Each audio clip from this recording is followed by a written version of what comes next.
If you've been playing Overwatch, you're probably cursing your luck in finding and earning legendary skins from loot boxes. You're not alone.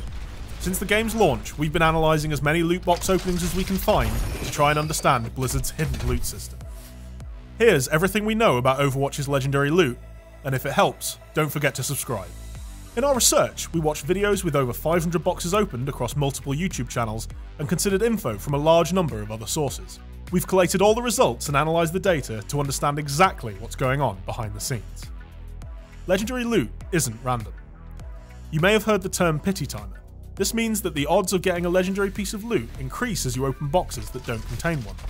In Overwatch, our research suggests that the pity timer reaches maximum sadness at 25 boxes. Kind of. The problem is, while it seems to be extremely rare, we have heard of people passing 25 loot boxes open without hitting a legendary, but only those they've earned through leveling up. As best we can tell, boxes bought in large quantities have a pity timer, like the ones we saw being opened on YouTube. Those earned through leveling up either don't, or have it set higher. There are other possibilities. Check the article linked in the description for a full rundown. On average, you'll get a legendary box for every 10 you open. Doesn't sound too bad, right? Of course, there's every chance you can go 13, 18, or 24 boxes without coming across a legendary.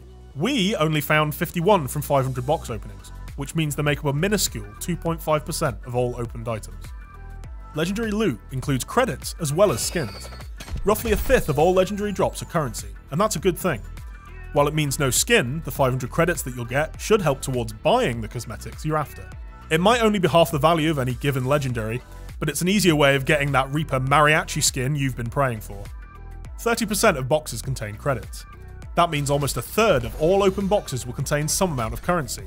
Factor in the likelihood of running into duplicated items, which also reward you with currency, and that's an awful lot of Overwatch credits. Currency drops come in rare, epic, and legendary flavors, giving the player 50, 150, and 500 credits respectively. Judging from our findings, you should expect every 5th legendary, 3rd epic, and 7th rare to be credits. Common is the only rarity that doesn't contain any. You earn as you play. Here's an excuse to play more Overwatch. You can make money whilst doing so. Not much money, but money nonetheless. One more caveat. Those earnings are only in the form of in-game cosmetics. Either way, if you're not interested in buying boxes, you can earn one every time you level up. The average time it takes to level up a rank is 66 minutes, therefore you can earn an Overwatch box and all the goodies therein roughly every hour. A random legendary is worth 10 bucks, one you actually want is worth 29. So we already know that the average drop rate for legendaries is 1 in 10. At $1 a box, that means they're worth $10. If there's a legendary skin you really want though, you'll have to spend almost 3 times as much money to get it. How come? Well, we figured out that you get around 35 credits per box open. The cost of a legendary is 1,000 credits. Therefore, you would need 29 boxes in order to accumulate that 1,000 credits.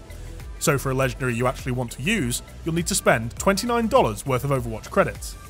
That's almost half the price of buying the game. Winning! Thanks for watching, and please don't forget to share our findings if you found them interesting, which you definitely have.